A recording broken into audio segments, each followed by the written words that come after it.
সম্মানিত হাজিরিন, আজকে জুমার পূর্ব আলোচনায় আমাদের আলোচনার বিষয় হলো আল হায়া তথা লজ্জাশীলতা। লজ্জা এটি হচ্ছে ঈমানদারের জন্য একটি অলংকার। মানুষের জন্য অলংকার হচ্ছে তার লজ্জাশীলতা। রাসূল করিম সাল্লাল্লাহু আলাইহি ওয়াসাল্লাম বলেন, আল হায়াউ লা ইয়াতি ইল্লা বিখাইর। লজ্জা মানুষের জন্য কল্যাণ বয়ে আনে। ওয়াল হায়াউ শু'বাতুন মিনাল ঈমান। অন্য হাদিসে প্রিয় নবী সাল্লাল্লাহু আলাইহি ওয়াসাল্লাম বলেন, লজ্জা হচ্ছে ঈমানের অঙ্গ। এবং লজ্জা এমন একটি বিষয় যেটি মানুষের স্বভাবজাত চরিত্র হচ্ছে লজ্জা পাওয়া। একজন মানুষের স্বাভাবিক চরিত্র সে লজ্জা পাবে। লজ্জাশীলতা, হায়া, মানুষের লজ্জা, এটি মানুষ যার ভিতরে মনুষ্যত্ব আছে, মানবিকতা আছে, তার ভিতরে লজ্জা উঠে। এটা মানুষকে শিখিয়ে দেওয়ার প্রয়োজন হয় না। মানুষ জন্মগতভাবে স্বভাবগতভাবে লজ্জার গুণটি অর্জন করার কথা। তার প্রমাণ পাই আমরা আমাদের আদি পিতা মাতা আদম আলাইহিস সালাতু ওয়াস সালাম এবং হাওয়া আলাইহিস সালাতু ওয়াস সালাম। শয়তান যখন তাদেরকে প্রতারিত করল, তারা যখন নিষিদ্ধ গাছের ফল ভক্ষণ করলেন, ফল ভক্ষণ করার সাথে সাথে সর্বপ্রথম যে পরিণাম তাদেরকে ভোগ করতে হলো সেটা হলো জান্নাতি পোশাক তাদের গায়ে থেকে খসে পড়তে লাগতে লাগে। আদম এবং হাওয়া আলাইহিমাস সালাতু ওয়াস সালাম যখনই দেখলেন যে তাদের পোশাক খুলে যাচ্ছে, অনাবৃত হয়ে যাচ্ছেন, তাদেরকে কেউ শিখিয়ে দিতে হয় না। তারা পরস্পর স্বামী স্ত্রী থাকা সত্ত্বেও তারা লজ্জায় এতটা লজ্জিত হলেন, তারা জান্নাতের গাছে, জান্নাতি গাছের পাতা দিয়ে লজ্জাস্থান তারা ঢাকতে শুরু করলেন। আল্লাহ তাআলা এই কথা কোরআনুল কারীমে উল্লেখ করেছেন। আল্লাহ রাব্বুল আলামিন বলেন, ফাদাল্লাহুমা বিগুরুর فلما ذاقا الشجرة بدت لهما سوآتهما وطفقا يخصفان عليهما من ورق الجنة فدلاهما بغرور। শয়তান তাদের উভয়কে, আমরা অনেক সময় বলি হাওয়া আলাইহিস সালাম আদম আলাইহিস সালামকে ভুল বুঝিয়ে তিনি এই পথে নিয়েছেন, না, শয়তান দুজনকেই প্রতারিত করেছে। ফাদাল্লাহুমা বিগুরুর। আদম এবং হাওয়া দুজনকেই প্ররোচিত করেছে, প্রতারিত করেছে শয়তান, এবং সক্ষম হয়েছে নিষিদ্ধ গাছের ফল ভক্ষণ করাতে। ফালাম্মা যাকাশ শাজারা, গাছের ফল যখন তারা ভক্ষণ করলেন, বাদাত লাহুমা সাওআতুহুমা, তাদের গায়ের জান্নাতি পোশাকগুলো খুলতে শুরু করল। তখন আদম এবং হাওয়া দুজন লজ্জিত হয়ে লজ্জাস্থান ঢাকার জন্য তাদের কাছে কোনো কাপড় ছিল না। জান্নাতি গাছের পাতা দিয়ে তারা তাৎক্ষণিকভাবে তাদের লজ্জাস্থানকে তারা হেফাজত করেছে। তার মানে বোঝা যায় লজ্জাশীলতা এটা মানুষের স্বভাবজাত একটি চরিত্র। এটা মানুষ ভাই বোন জন্ম থেকে এই স্বভাব তারা অর্জন করার কথা। এই জন্য আল্লাহ রাব্বুল আলামিন মানুষকে পোশাক দিয়েছে তাদের লজ্জা ঢাকার জন্য, সৌন্দর্য বর্ধনের জন্য। আল্লাহ রাব্বুল আলামিন বলেন, ইয়া বনি আদম ক্বাদ আনজালনা আলাইকুম লিবাসান ইউওয়ারি সাওআতিকুম ওয়া রিশা ওয়া লিবাসুত তাকওয়া যালিকা খায়র যালিকা মিন আয়াতিল্লাহি লাআল্লাহুম ইয়াযাক্কারুন। আল্লাহ রাব্বুল আলামিন বলেন, ও বনি আদম, قد أنزلنا عليكم لباسا আমি তোমাদের জন্য পোশাক অবতীর্ণ করেছি, লিবাস অবতীর্ণ করেছি, ইওয়ারি সাওআতিকুম ওয়ারিশা, যাতে করে তোমরা তোমাদের লজ্জাস্থানের হেফাজত করতে পারো, লজ্জাস্থান থাকতে পারো এবং তোমরা সৌন্দর্য বর্ধনের জন্য এই পোশাক তোমরা পরিধান করতে পারো। ওয়ালিবাসুত তাকওয়া যালিকা খায়র, লিবাস পোশাক অবতীর্ণ করার পরে আল্লাহ তাআলা বললেন লিবাসুত তাকওয়া, তাকওয়ার লিবাস হলো এটা সর্বোত্তম লিবাস। ইমাম গজ্জালী রাহিমাহুল্লাহু তাআলা তিনি লিবাসুত তাকওয়ার ব্যাখ্যা করেছেন আল হায়া, লজ্জাশীলতা এটা হচ্ছে উত্তম পোশাক। যে লজ্জা, যে পোশাক পরিধান করলো কিন্তু তার লজ্জাশীলতা নাই, কথার মধ্যে তার কোনো লাগাম নাই, কাজের মধ্যে লাগাম নাই, পোশাক পরেও কত নারী অনাবৃত থেকে যাচ্ছে, ঠিক কিনা বলে? যে পোশাক রাসূল করিম সাল্লাল্লাহু আলাইহি ওয়াসাল্লাম বলেছেন যে কিয়ামতের আগে কিছু নারী থাকবে যারা পোশাক পরবে এটা পোশাক নয়, পোশাক পরেও তারা উলঙ্গ থাকবে, কাসিয়া আরিয়া। এজন্য আল্লাহ তাআলা বলেছেন ওয়ালিবাসুত তাকওয়া যালিকা খায়র, তাকওয়ার পোশাক হচ্ছে সবচেয়ে উত্তম পোশাক। যার হায়া থাকবে, যার লজ্জা থাকবে, লজ্জাশীলতা দিয়ে নিজের দেহকে ঢাকা, এটা হচ্ছে সর্বোত্তম লিবাস। লজ্জা মানুষের ইমানের সৌন্দর্য হচ্ছে লজ্জা। ইমানের কি? ইমানের সৌন্দর্য হচ্ছে লজ্জাশীলতা। রাসূল করিম সাল্লাল্লাহু আলাইহি ওয়াসাল্লাম বলেন আল ঈমানু উরয়ান, ইমানটা একটি অনাবৃত বস্তু। ইমানটা কি? প্রকাশ্য একটি বস্তু, উরয়ান। ওয়া লিবাসুত তাকওয়া, ইমানের লিবাস হচ্ছে তাকওয়া। যে কোনো জিনিস যখন গিলাফ করানো হয় এটা কি আরো সৌন্দর্য বাড়ে না কমে? সৌন্দর্য বাড়ে।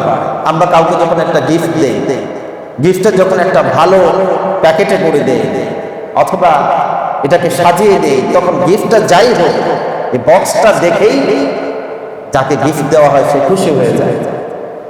গিফটের থেকে অনেক সময় বক্সের দাম বেশি থাকে, ঠিক কিনা বলে? এই পোশাকটা সৌন্দর্য বর্ধন করে।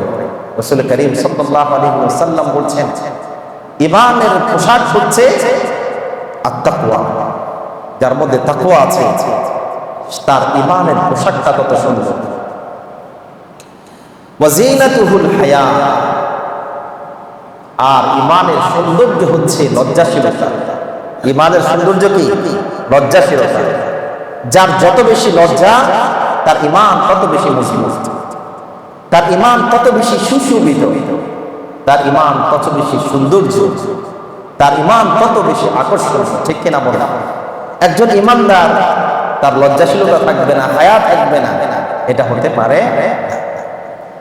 ওয়া সামারাতুল ইলম, রাসূল করিম সাল্লাল্লাহু আলাইহি ওয়াসাল্লাম বলছেন ঈমানের সামারা হচ্ছে, ঈমানের ফল হচ্ছে ইলম। ইলম যত থাকবে ঈমান যত বাড়বে, ইলম তত বাড়বে, ইলম যত আপনি অর্জন করবেন তত আপনার ঈমান মজবুত হবে। লজ্জাশীলতা মানুষের দোষ ত্রুটি ঢেকে রাখে। দেখবেন যে ব্যক্তির লজ্জা যত বেশি তার দোষ ত্রুটি তত ঢাকা থাকে, ঠিক কিনা বলে? আর কিছু মানুষ আছে নিজেই নিজের দোষ বলে বেড়ায়। রাসূল করিম সাল্লাল্লাহু আলাইহি ওয়াসাল্লাম বলেন মান কাসাহুল হায়াউ তাওবাহু লাম ইয়ারান নাসু আইবাহু, আল্লাহর নবী বলেন যে ব্যক্তি কাসাহুল হায়াউ, যে ব্যক্তি তার লজ্জাশীলতাকে তার পোশাক বানিয়ে নেয়, লজ্জাশীলতাকে তার পোশাক হিসাবে নিজেকে আবৃত করে নেয়, আল্লাহ নবী বলেন লাম ইয়ারান নাসু আইবাহু, মানুষ তার দোষ দেখে না। একজন লজ্জাশীল মানুষ ভুলে কোনো কাজ করে ফেললে মানুষ কখন এটা স্বাভাবিক দৃষ্টিতে নেয় যে আসলে উনি এত লাজুক মানুষ, এই কথা উনি বলার কথা না, কিনা বলে? এই ধরনের কাজ উনি করার কথা না। যদিও তিনি কোনো কারণে পরিস্থিতির শিকার হয়ে কোনো অপরাধ করে ফেলেন, কোনো দোষ করে ফেলেন, মানুষ এটাকে ঢেকে রাখার চেষ্টা করে। কি কারণে? যে এই ধরনের একজন লাজুক প্রকৃতির মানুষের মাধ্যমে এই কাজ হওয়া, এটা অস্বাভাবিক কোনো ঘটনা, অনাকাঙ্ক্ষিত কোনো ঘটনা, বিচ্ছিন্ন কোনো ঘটনা, যার কারণে এটা হয়েছে। মানুষ এই দোষটা প্রচার করতে চায়। এজন্য আল্লাহ রাসূল বলেছেন, যে লজ্জাশীলতাকে তার পোশাক বানিয়ে নেয়, তার দোষগুলা এমনিতেই ঢেকে যায়। আবার আল্লাহ নবী বলেন, লজ্জাশীলতাই হচ্ছে ঈমানের পূর্ণাঙ্গতা। আল্লাহর হাবিব অন্য এক হাদিসে বলেছেন, আল্লাহ নবী সাল্লাল্লাহু আলাইহি ওয়াসাল্লাম বলেন যে আল ঈমানু বিদ'উ ওয়া সাব'উনা শু'বাহ।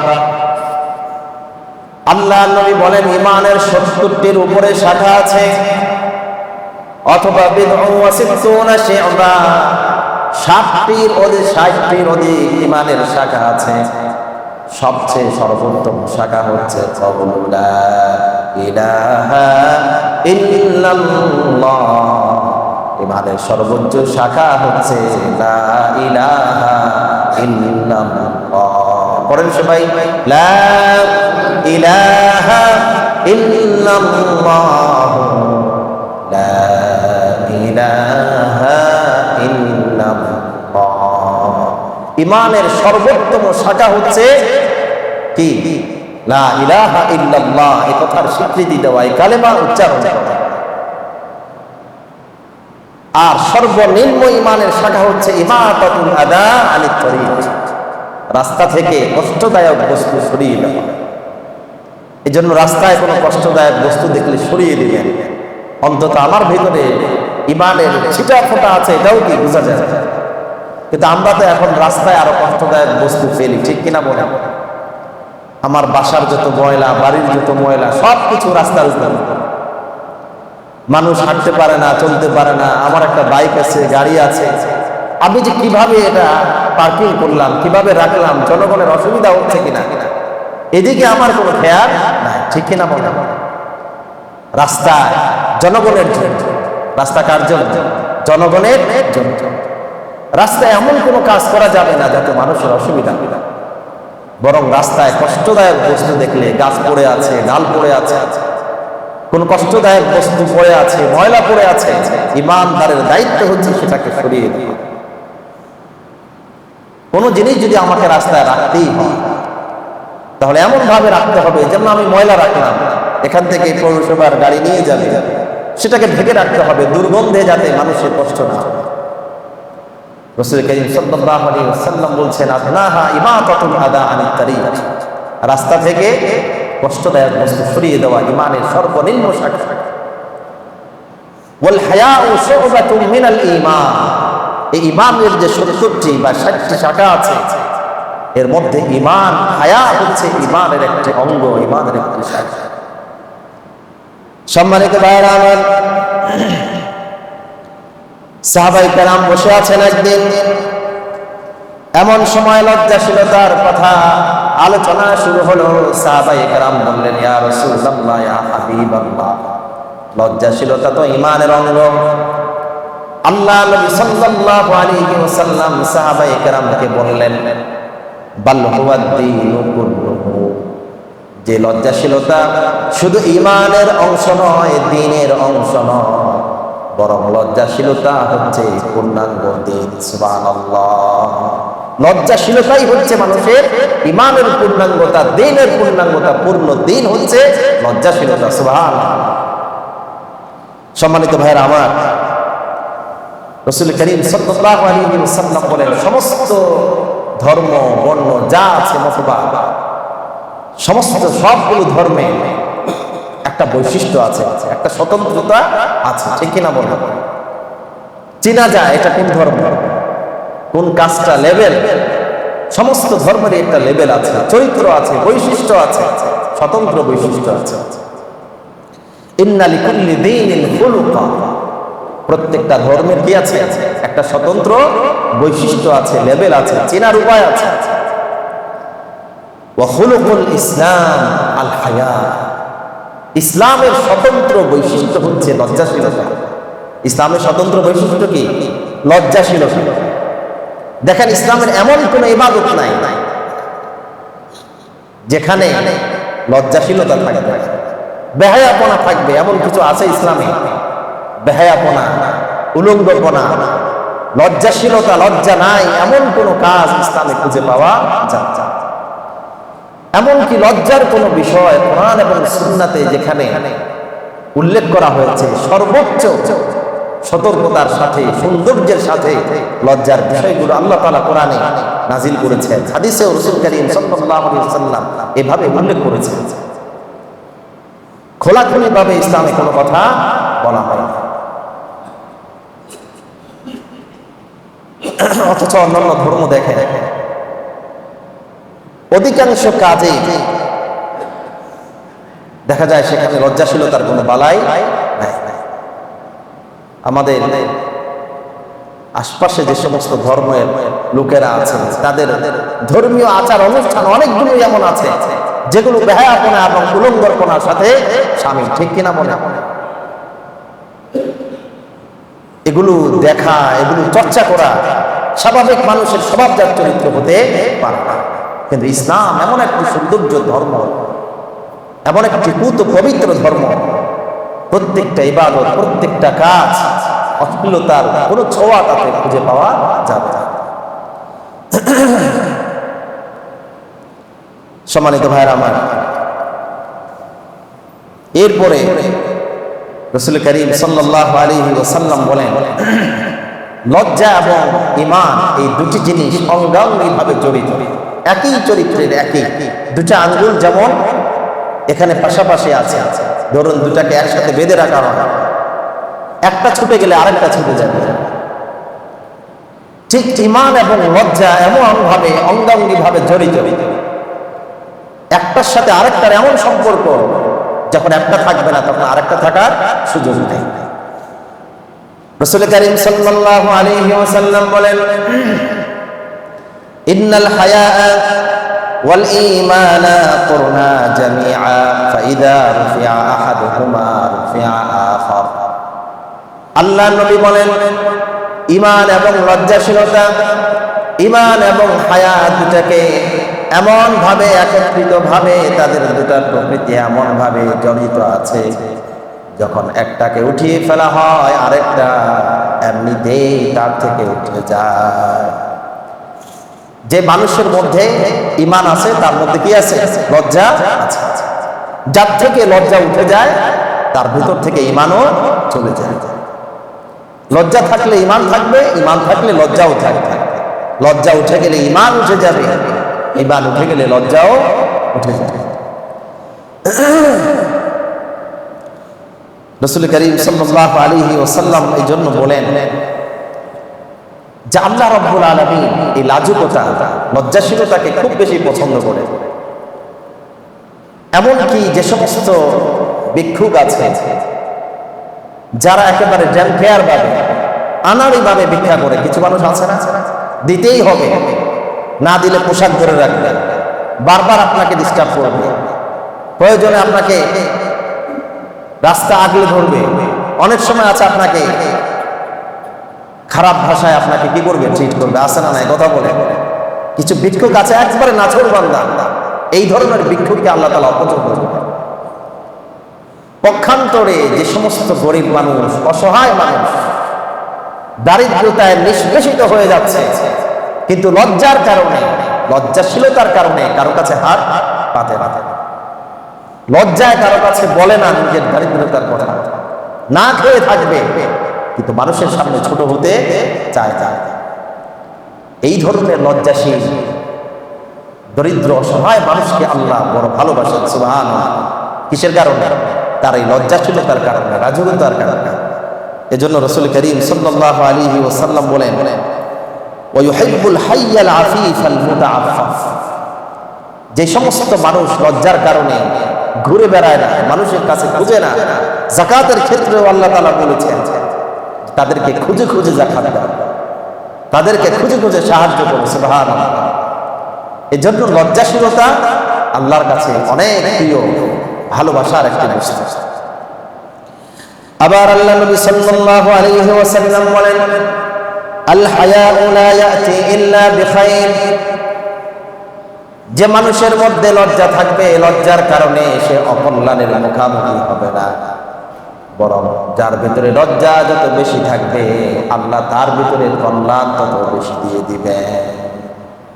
লজ্জা যত বেশি থাকবে কল্যাণ বরকত তত আল্লাহ বেশি দান করবে। যে স্বামী স্ত্রীর মাঝে লজ্জা আছে, দুজনেই লজ্জাশীল, সেই ঘরে আল্লাহ তাআলা বরকত দিয়ে দেয়, সেই ঘরে আল্লাহ তাআলা কল্যাণ নাযিল করেন। রাসূল করিম সাল্লাল্লাহু আলাইহি ওয়াসাল্লাম বলেন, হায়া এমন একটি জিনিস, লজ্জাশীলতা এমন একটি জিনিস, লজ্জার কারণে আপনি লাঞ্ছিত হবেন না, বরং লজ্জা আপনার কাছে কল্যাণ নিয়ে আসবে, অকল্যাণ কখনো আপনার জন্য বয়ে আনবে না। কিছু ক্ষেত্রে ব্যতিক্রম আছে, কিছু ক্ষেত্রে রাসূল করিম সাল্লাল্লাহু আলাইহি ওয়াসাল্লাম লজ্জা করতে নিষেধ করেছেন। ইলমের ক্ষেত্রে আপনার জানার বিষয় আছে, লজ্জার কারণে আপনি বলতে পারেন না, এটা ইসলামে প্রশংসিত নয়। আপনার জানার বিষয়ে আপনি জেনে নেবেন, কিন্তু সার্বিকভাবে লজ্জাশীলতা মানুষের জন্য কি বয়ে আনে? কল্যাণ বয়ে আনে। কিন্তু অনেক সময় আমরা এই লজ্জাশীলতার বালাই নাই। বর্তমান সময়ে তো লজ্জাশীলতা একেবারে আমাদের থেকে ধুয়ে মুছে উঠে গিয়েছে। রাসূল করিম সাল্লাল্লাহু আলাইহি ওয়াসাল্লাম বলেন, পূর্ববর্তী ধর্মের নবীরা, পূর্ববর্তী নবীরা তাদের উম্মতদেরকে যে কথা বলতেন, সেই একটি কথা সেটা আমাদের কাছে এসেছে। ইন্না মিম্মা আদরাকান নাসু মিন কালামিন নাবুওয়াতিল উলা। সমস্ত নবীরা তাদের উম্মতদেরকে একটা কথা বলতেন, ইযা লাম তাস্তাহি ফাসনা মা শি'তা। যদি তোমার লজ্জা না থাকে, যা ইচ্ছা তুমি তাই করতে পারো। ঠিক কিনা বলেন? যে ব্যক্তির লজ্জা নাই, সে ব্যক্তি মন যা চায় তাই করতে পারে। ইযা লাম তাস্তাহি ফাসনা মা শি'তা। যদি তোমার লজ্জা না থাকে, তাহলে তুমি যা ইচ্ছা তুমি তাই করো। সম্মানিত ভাইয়েরা আমার, লজ্জা এমন একটি জিনিস, যে কোনো ব্যক্তির মধ্যে যে কোনো বস্তুর ভিতরে লজ্জা থাকবে, সেটাকে আল্লাহ তাআলা সম্মানিত করে দিবেন, তার সৌন্দর্য আল্লাহ তাআলা বাড়িয়ে দিবেন। আল্লাহ নবী বলেন, মা কানাল ফাহশু ফি শাইইন ইল্লা শানাহু ওয়া মা কানাল হায়াউ ফি শাইইন ইল্লা জানাহু। যে বস্তুর ভিতরে বেহায়াপনা থাকবে, ফহশ থাকবে, ওটা তাকে কি করবে? তত বেশি ইল্লা শানাহু, এটাকে সে খারাপ করে দিবে, অপমানিত করে দিবে, এটাকে সে হায়া, নির্লজ্জতা, কোনো বস্তুর কদর্যতা বাড়িয়ে দেয়। নির্লজ্জতা কি? কোনো বস্তু বা ব্যক্তির কদর্যতা বাড়িয়ে দেয়। আর হায়া এবং লজ্জা কোনো বস্তুর সৌন্দর্যকে বাড়িয়ে দেয়। কাকে বাড়িয়ে দেয়? সৌন্দর্যকে বাড়িয়ে দেয়। আপনারা বলুন, একজন মানুষ যখন অনাবৃত থাকে, মানুষ আল্লাহর সবচাইতে সুন্দর সৃষ্টি, কিন্তু মানুষ যখন অনাবৃত থাকে, পুরুষ হোক মহিলা হোক, তার কি সৌন্দর্য কমে না বাড়ে? মানুষ যখন পোশাকে আবৃত হয়, তো সৌন্দর্য কি তখন আরো বেশি সুশোভিত। যত সুন্দর পোশাক পরবেন আপনি, তত মার্জিত হবেন, তত সুন্দর হবে। আরবিতে একটি কথা আছে যে মানুষের কদর বাড়ে তার পোশাকের মাধ্যমে। কদর বাড়ে কিসের মাধ্যমে? পোশাকের মাধ্যমে। একজন প্রথম মানুষের সাথে ঠিক করে তার পোশাক দেখবে। আপনার ভিতরে কি আছে, আপনার সম্পদ আছে না আপনার জ্ঞান আছে না গরিমা আছে, এটা মানুষ প্রথমে বিবেচনা করতে পারে না। প্রথমে মানুষকে মূল্যায়ন করে তার পোশাক দেখবে, সৌন্দর্য দিয়ে। এজন্য রাসূল করিম সাল্লাল্লাহু আলাইহি ওয়াসাল্লাম বলেন যে কোনো ব্যক্তি বা বস্তুর ভিতরে যখন নির্লজ্জতা থাকে, এটা তার কদর্যতা বাড়িয়ে দেয়। আর যখন সৌন্দর্য থাকে, হায়া থাকে, লজ্জা থাকে, লজ্জাশীলতা তার সৌন্দর্যকে আরো বাড়িয়ে দেয়। লজ্জা মানুষের সম্মান বাড়িয়ে দেয়। আল্লাহ রাসূল বলেন, আল হায়া ওয়া তাকাররুমু খাসলাতান মিন খিসালিল খাইর। মানুষের লজ্জাশীলতা আর দানশীলতা, লজ্জাশীলতা আর দানশীলতা, এটা মানুষের কল্যাণ বাড়িয়ে দেয়, সম্মান বাড়িয়ে দেয়। লাম ইয়াকুনা ফি আবদিন ইল্লা রাফাআহু আল্লাহু বিহিমা। আল্লাহর কোন বান্দার ভিতরে যখন বদান্যতা থাকে, দানশীলতা থাকে, আর যখন লজ্জাশীলতা থাকে, এই দুইটা বস্তুর মাধ্যমে আল্লাহ তাআলা বান্দার সম্মান দিন দিন বৃদ্ধি করতে থাকেন। সুবহানাল্লাহ। অন্য হাদিসে রাসূল করিম সাল্লাল্লাহু আলাইহি ওয়াসাল্লাম বলেন, মান ইস্তাহয়া ইখতাফা ওয়া মান ইখতাফা ইত্তাকা ওয়া মান ইত্তাকা উতিয়া। আল্লাহর নবী বলেন, যে ব্যক্তি লজ্জা পায়, লজ্জাশীল ব্যক্তি নিজেকে ঢেকে রাখে, নিজেকে সব সময় আড়াল করে রাখে, নিজেকে সব সময় পিছনে রাখে, আর নিজেকে আড়াল করার মাধ্যমে লজ্জাশীল ব্যক্তি তার মধ্যে তাকওয়া অর্জন করে। যার মধ্যে লজ্জা বেশি, সে তাকে নিজেকে আড়াল করে রাখে, সব জায়গায় সে নিজেকে উপস্থাপন করতে চায়। আর এর মাধ্যমে ওমান ইস্তাফা ওমান ইখতাফা ইত্তাকা, যে ব্যক্তি নিজেকে গোপন করে রাখে, সবার আড়ালে যেতে চায় না, ভাইরাল হতে চায় না, পরিচিত হতে চায় না, প্রসিদ্ধি লাভ করতে চায় না, গোপনে থাকতে চায়, সে ব্যক্তি তাকওয়া অর্জন করতে পারে। ওয়া মান ইত্তাকা, আর যে ব্যক্তি তাকওয়া অর্জন করবে, ওয়াকিয়া, সে বহু গুনাহ থেকে বেঁচে যাবে, বহু বিপদ থেকে বেঁচে যাবে। ঠিক কিনা বলেন? যার যত খ্যাতি বেশি, তার তত কি বেশি, বিপদও বেশি। ঠিক কিনা বলেন? খ্যাতি বাড়বে, কথা বলবেন, এই কথার সমালোচনা বেশি হবে। যত খ্যাতি তত ক্ষতি, আর যত আপনি নিবৃতে থাকবেন, নীরবে থাকবেন, তত আপনার তাকওয়া বেশি থাকবে, তত বেশি আপনি বিপদ থেকে বেঁচে যাবেন, তত বেশি আপনি গুনাহ থেকে বেঁচে যাবেন। এই জন্য রাসূল করিম সাল্লাল্লাহু আলাইহি ওয়াসাল্লাম বলেন যে লজ্জা করা মানে আত্মরক্ষা করা। লজ্জা করা মানে কি? আত্মরক্ষা করা।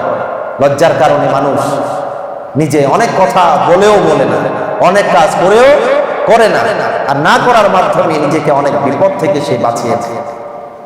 সম্মানিত ভাইয়েরা আমার,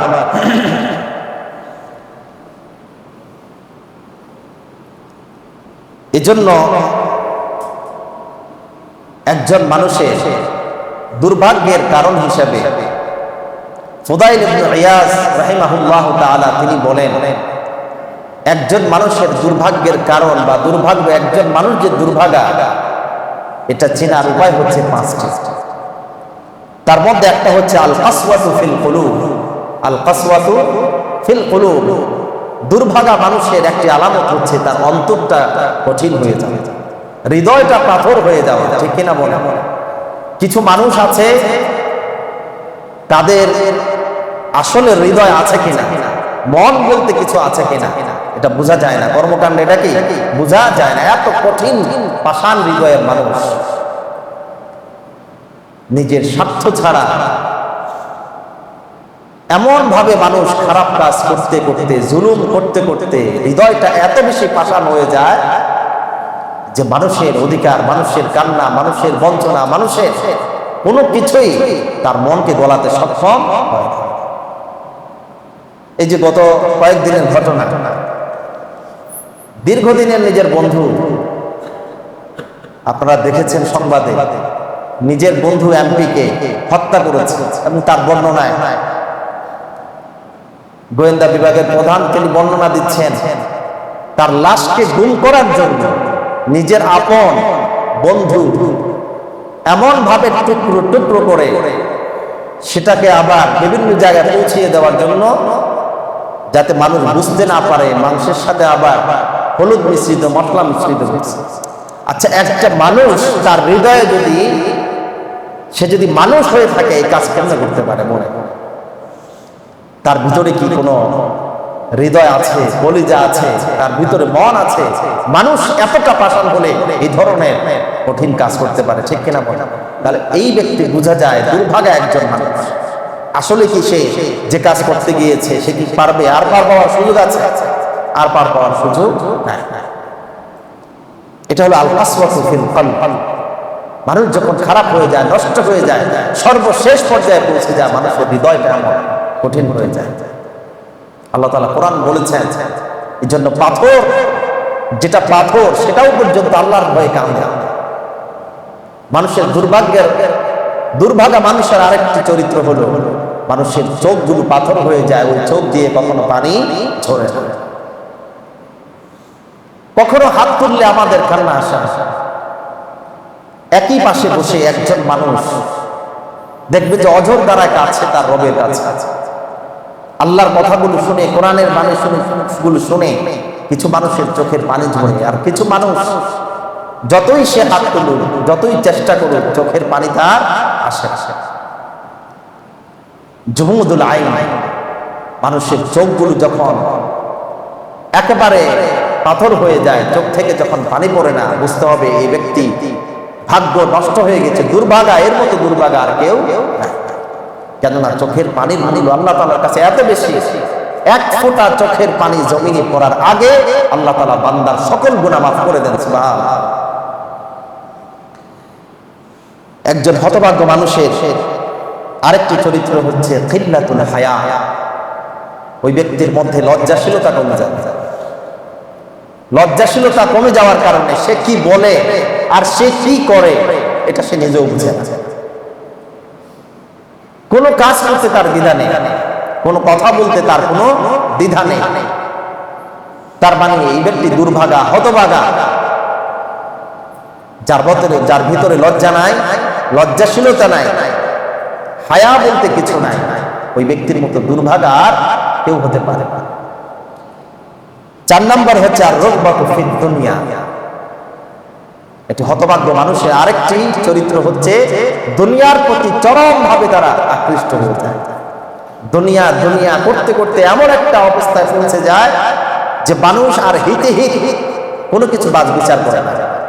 টাকার জন্য যত নিচে নামতে হয় সে রাজি আছে। প্রয়োজনে আমাকে কয়েকটা লাথি দেন, তারপরেও কিছু টাকা দেন, আর টাকা হলে আমার সব কিছু যথেষ্ট। মান, সম্মান, ইজ্জত, ভালোবাসা কোনো কিছু আমি চাই না, আমি চাই কি দুনিয়া। এরকম মানুষ মনে সমাজে নাই, অসংখ্য আছে। টাকার জন্য অন্ধ হয়ে যায় মানুষ, দুনিয়ার জন্য পাগল হয়ে যায় মানুষ। এটি হচ্ছে দুর্ভাগা মানুষের আরেকটি চরিত্র এবং বৈশিষ্ট্য। 5 নম্বর হচ্ছে তুলুল আমাল। কিছু দুর্ভাগা মানুষ খারাপ কাজ করতে থাকে, গুনাহের কাজ করতে থাকে, অন্যায় অপরাধ করতে থাকে, ফিরে আসার কোনো নামগন্ধ নাই, তাওবা করার কোনো বালাই নাই তার ভিতরে, কিন্তু মনে বড় বড় আশা। না কেন আল্লাহ তাআলা তাকে জান্নাত দিবেন, আল্লাহ তাআলা তাকে ক্ষমা করবেন, সে জাহান্নামে যেতে রাজি না। তাহলে এই তুলুল আমাল, তার দীর্ঘ আশার কারণে, অথবা সে এমন আশা, তার অনেক কিছু চায় পৃথিবীতে, অতিরিক্ত আশা, বেশি আশা আকাঙ্ক্ষা, বেশি পাওয়ার লোভ মানুষকে অন্ধ বানিয়ে দেয়, দুর্ভাগা বানিয়ে দেয়, হতভাগা বানিয়ে দেয়। তা আল্লাহ তাআলা আমাদেরকে লজ্জাশীলতা, দুর্ভাগার একটি চরিত্র এবং আলামত, আল্লাহ তাআলা আমাদেরকে এই লজ্জাশীলতা অর্জন করার তৌফিক দান করুন। সকলে বলুন আমিন। আমরা লজ্জা কার থেকে করি? 4 প্রকারের লজ্জা আছে। লজ্জা করতে হবে আল্লাহ তাআলা, আল হায়াউ মিনাল্লাহ, তারপরে আল হায়াউ মিনাল মালাইকা, ফেরেশতাদেরকে লজ্জা করা, আল হায়াউ মিনান নাস, মানুষ থেকে লজ্জা পাওয়া, আল হায়াউ মিনান নাফস, এমনকি নিজেকে নিজে লজ্জা পাওয়া, নিজেকে নিজে লজ্জা পাওয়া। সর্বপ্রথম একজন মুমিন, একজন ঈমানদার তার রব থেকে সে লজ্জা পাবে। কেন সে তার রবকে লজ্জা পাবে? কেননা তার রব এমন একজন রব, এমন একজন সত্তা, তার গোপন প্রকাশ্য, তার ভিতর বাহির, তার সব কিছু জানেন কে? আল্লাহ তাআলা। আমি যেখানে, যে অবস্থায়, যে কাজ করি না কেন, কেউ না দেখলে আমাকে একজন দেখে, তিনি আমার রব আল্লাহ সুবহানাহু ওয়া তাআলা। আল্লাহ রাব্বুল আলামিন বলেন, আলাম ইয়ালাম বিআন্নাল্লাহা ইয়ারা, বান্দা কি জানে না আল্লাহ পাক তাকে দেখতে পায়। আলাম ইয়ালাম বিআন্নাল্লাহা ইয়ারা, আমার বান্দা যে এই জন্মায় অপরাধগুলি করতেছে, এই যে লাগামহীন ভাবে গুনাহের কাজ করে যাচ্ছে, সে কি জানে না তার রব তাকে দেখতে পায়? আবার আল্লাহ রাব্বুল আলামিন বলেন, وَلَقَدْ خَلَقْنَا الْإِنسَانَ وَنَعْلَمُ مَا تُوَسْوِسُ بِهِ نَفْسُهُ وَنَحْنُ أَقْرَبُ إِلَيْهِ مِنْ حَبْلِ الْوَرِيدِ। রব্বুল আলামিন বলেন, তিনি মানুষকে সৃষ্টি করেছেন এবং তিনি মা তুওয়াসওয়িসু বিহি নাফসুহু, তার অন্তর তাকে কি প্ররোচনা দেয়, কিভাবে তাকে প্রতারিত করে, সেটাও আল্লাহ রাব্বুল আলামিন জানেন। এরপরে আল্লাহ পাক বলে ওয়া নাহনু আকরাবু ইলাইহি মিন হাবলিল ওয়ারিদ, এমন ভাবে আমি জানি যে আমি বান্দার শাহরগের চাইতেও কাছাকাছি থাকি। আমার বান্দা যা বলে যা করে আমি আল্লাহ সব নিকট থেকে দেখতে পাই। আল্লাহ আকাশ থেকে দেখলেও যেমন এখান থেকেও দেখলো, কিন্তু আল্লাহ তাআলা বলছেন নাহনু আকরাবু ইলাইহি মিন হাবলিল ওয়ারিদ, বান্দার শাহরগের চাইতে আরো কাছে। তার মানে কি, বান্দার সব চাইতে কাছে তার রব। তাহলে আমি মানুষের জন্য, মানুষের লজ্জায় কত গুনাহ থেকে বেঁচে থাকি, ঠিক কিনা বলেন? মানুষ দেখে ফেলবে, মানুষ কি বলবে, এই জন্য কত কাজ থেকে আমি বেঁচে থাকি, কিন্তু আমার রবকে আমি ভয় পাই না, আমার আল্লাহকে আমি লজ্জা করি না। এই জন্য রাসূল করিম সাল্লাল্লাহু আলাইহি ওয়াসাল্লাম বলছেন যে আল্লাহ তাআলা হলেন সবচাইতে বেশি লজ্জা পাওয়ার জন্য সবচাইতে উপযুক্ত, সবচাইতে হকদার হলেন আল্লাহ সুবহানাহু ওয়া তাআলা। قال رسول الله صلى الله عليه وسلم ইস্তাহয়ু মিনাল্লাহি হাক্কাল হায়া, আল্লাহ তাআলাকে তোমরা যথাযথভাবে লজ্জা করো, আল্লাহ থেকে তোমরা যথাযথ লজ্জা পাও। সাহাবায়ে কেরাম আল্লাহ রাসূলকে বললেন কুল্না ইয়া রাসূলুল্লাহ ইন্না লানাস্তাহয়ি ওয়াল হামদুলিল্লাহ। সাহাবায়ে কেরাম আল্লাহ রাসূলকে বললেন আলহামদুলিল্লাহ ইয়া রাসূলুল্লাহ, আমরা তো আল্লাহকে লজ্জা পাই, আল্লাহর থেকে আমরা লজ্জাশীলতা অবলম্বন করি। আল্লাহ রাসূল বললেন সাহাবারা লাইসা যালিক, তোমরা যে লজ্জার কথা বলছো আমি সেটা বুঝাই নাই। লজ্জা বলতে কি বলে, আল্লাহ তাআলাকে লজ্জা পাওয়া বলতে কি বুঝায়, তোমরা এখনো তা ভালো করে বুঝো না। আল্লাহ তাআলাকে লজ্জা পেতে পাওয়া বলতে কি বুঝায় শোনো।